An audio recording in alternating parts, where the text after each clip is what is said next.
Pakita ko sa inyo yung mga gamit na dala ng anak ko kapag pupunta ng therapy.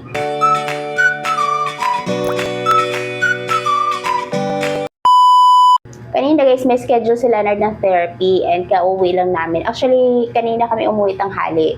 So ngayon magagabi na. Kagigising ko lang kasi napuyat kami kagabi kasi hindi siya natutulog kaagad. So si Leonard ngayon ay tulog din siya. Ayan siya. Oh, sakap-sakap ng tulog niya. Hinayaan ko muna siya. Sakap ng tulog niya. So hinayaan ko muna siya ng matulog dyan. Actually, bawal dapat silang matulog sa tanghali.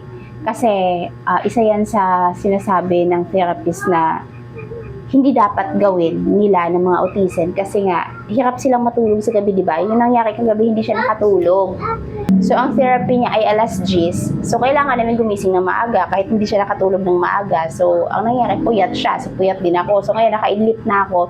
An siya tulog pa. Pero dapat hindi talaga dapat. Dapat hindi talaga siya dapat natulog kasi kapag kung sakali mang nakatulog ang bata ng tanghali, kailangan makapaglaro siya ng 1 hour.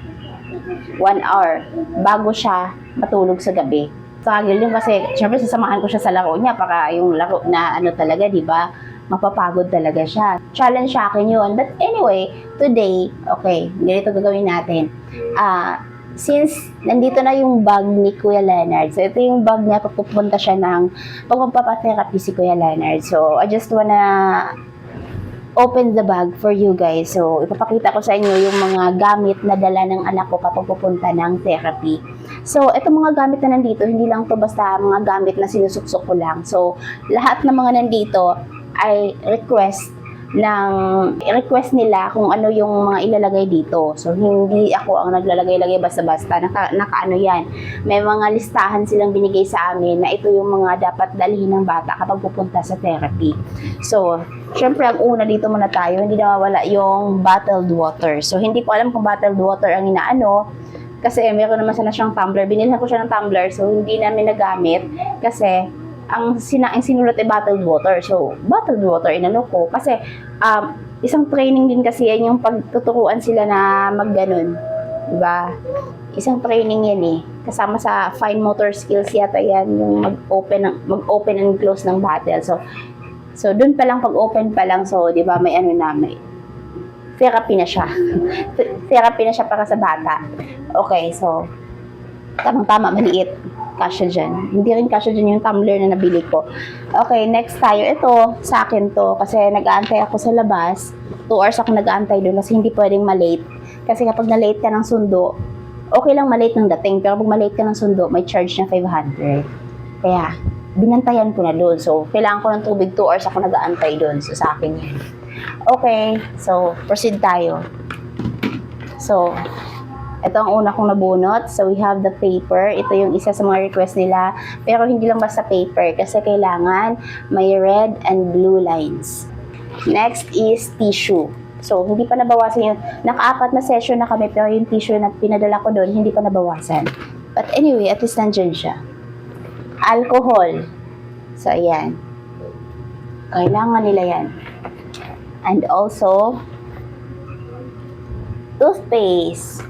So, kasi nabanggit sa akin tuturuan nila mag-toothbrush. Pero, hindi ko alam kung nakapag-toothbrush na sila doon. Basta dinala ko lang yan dyan. Kasi, yun ang sabi eh. And also, dahil may toothpaste, hindi nawawala ang toothbrush. Sharpener. And, of course, the pencil. So, dalawang pencil. Hindi talaga nakatisan dito na no. Okay. Patong ka dyan. And also, kailangan nila ng face towel. 2 face towel. So, yung isa, nailabas na kasi nagamit na niya kanina. And, kailangan din ng 2 pairs ng socks. So, ito, hindi siya nakapagpalit ng socks kasi hindi nagamit to. 2 pairs ng socks and 2 t-shirt. So, yung isa nagamit na niya, yan, kaya isa na lang natira. So, may extra. Kasi minsan, isa lang nagagamit nila, minsan naman 2. Kasi depende sa activity na gagawin nila. Minsan kasi nababasa yung bata, di ba? Ganun. And then,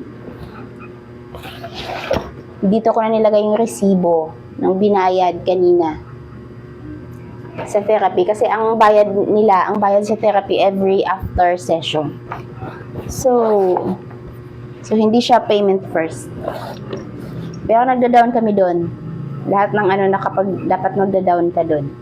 So, this is the trash bag. Kailangan ng 2 trash bag na hindi pa rin siya nagamit simula nung nag-start kami ng session. So, naka-4 na session na, so hindi pa nagamit.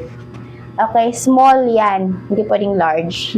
Small kasi. So, nahihirapan pa akong naghanap kasi nag-iikot ako sa lahat ng grocery na malapit ito. Inikot ko na walang small. So, lahat ang pinakamalit ay large. And also sa palengke wala. Talagang nakahanap ako dito sa Mr. DIY. Kasi lagi nilang yan, yung Mr. DIY. Favorite ng mga anak ko yung place na yun. Whistle. So, ito yung pinaka-excite sa lahat ng mga binili ko. Ito yung isa sa pinaka-excited akong bilhin. Yung whistle. Di ko alam kung bakit. So, siguro nag-whistle sila sa loob. Actually, di ko kasi alam yung mga ginagawa nila sa loob kasi bawal ako pumasok. Kasi siguro nakaka-distract kapag nandun yung parents, di ba? Mas maganda kasi walang distraction para tuloy-tuloy yung kasi tuloy-tuloy yung gawa nila para masulit yung 1,000 yung 2 hours. Okay? And ito na yata yun. The last one is this one. Actually, ito, sila ang nag-provide nito. And sabi nila, every session, kailangan dala ko to. So, this is the behavior therapy performance monitoring. Dito ko nalalaman yung mga ginagawa nila sa loob. And dito ko rin nalalaman yung performance ng anak ko kung anong level. Kasi meron silang scoring. Meron silang 1, 2, 3, 4, 5. Depende sa na-achieve ng bata. So, ayan. Dito ko malalaman kung gaano kadami yung nagawa nila. Tulad kanina. Nakalagay na dito yung pangalan ng baby ko, yung teacher's name, time, ayan. Tulad kanina, ang ginawa nila, babasahin ko yung iba ha, kasi medyo madami yan siya, yung mga nagawa nila.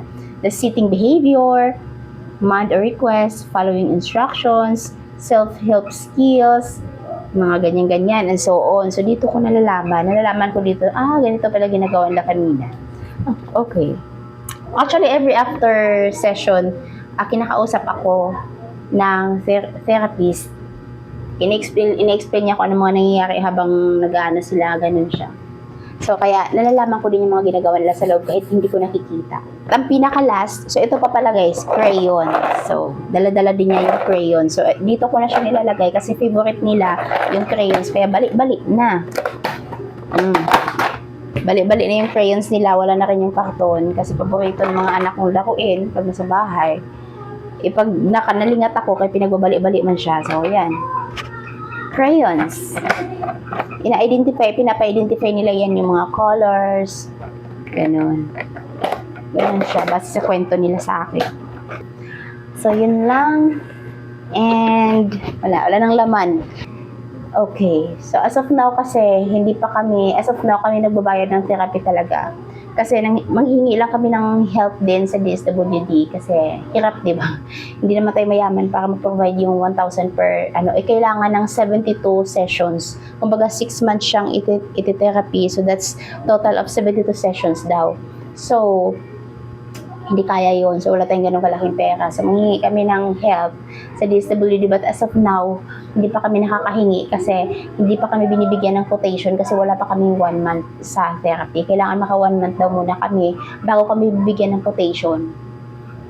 Hanggat walang quotation, walang tulong from DSWD kasi isa yan sa requirement na ipapasa para mabigyan ka ng tulong. So, okay.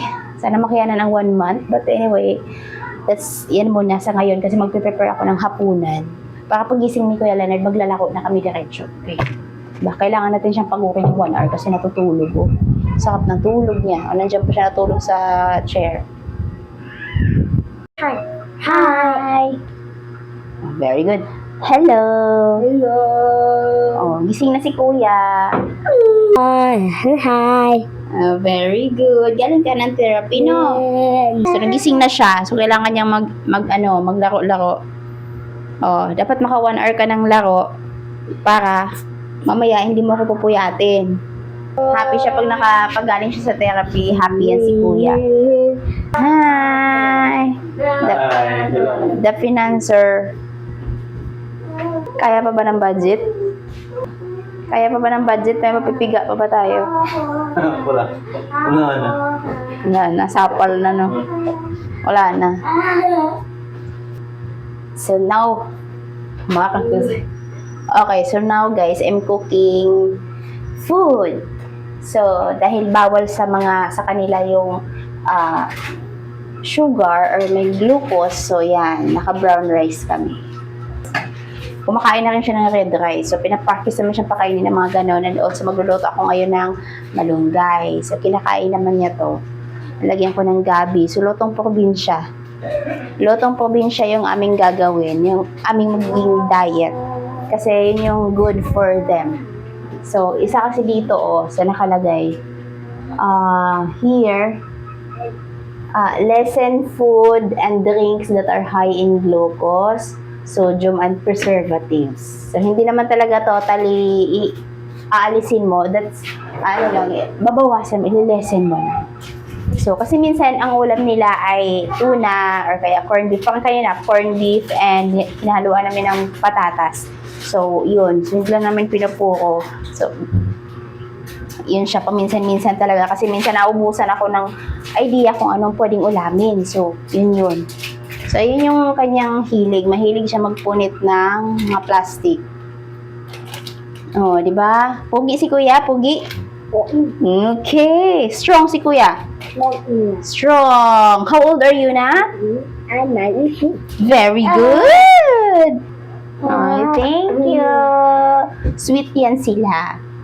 So, nilagyan ko ng ganito kasi ngayon lang to, naglalaway. Ba't ang hilig ko maglaway? What's your name? My name is Lamar. Very good. My name. You're 9 years old. I'm 9. Okay. Galing. Listen. English sing-sing. What? You wanna watch English sing-sing? Kaso sabi ni teacher, bawal ang screen time sa kanila. So, kung mag-screen time ang mga baby, bawal ang screen time, bawal mag-watch. Kung gusto mo makinig ka lang, bawal mag-watch. Kung papagamitin niyo sila ng gadgets, computer, ganyan, ang screen time nila, pinakamatagal 30 minutes or as much as possible, walang screen time. Play ka lang, ha? Okay? Say yes. Okay. Yes. Yes. So, anong sasabihin pag mag-thank you? Thank you. You're welcome. Ayan, thank you. Very good! Tama yun, Kuya.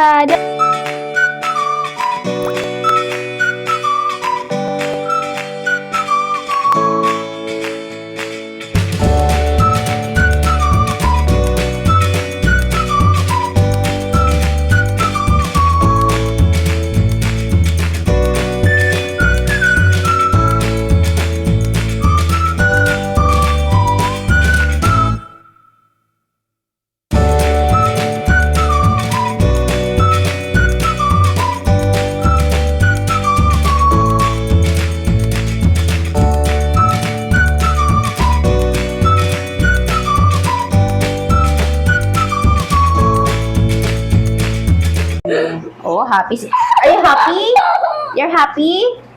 Happy?